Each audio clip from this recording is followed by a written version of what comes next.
Sandra, besti maður vallarins á .net í dag, 2 mörk, hvernig tilfinningin?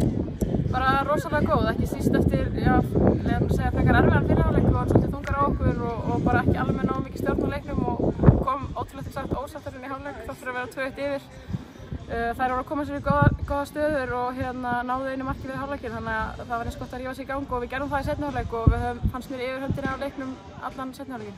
En það minnka munin bara, þið fáðu ekki að taka miðjuna eftir að minnka munin.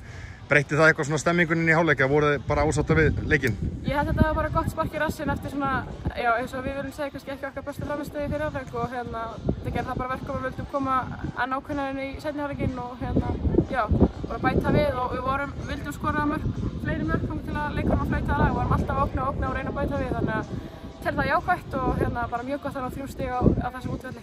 Þið eru með 12 stig núna eftir 6 leiki, þið eru að halda í við toppliði.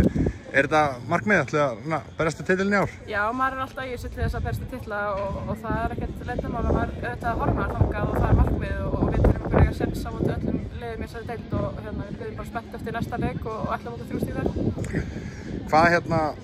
Hvað þurfið þið að gera til þess að eiga séns á að vera Íslandsmeistarar?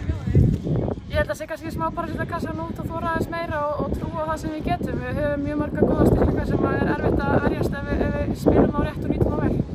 Takk hérlega.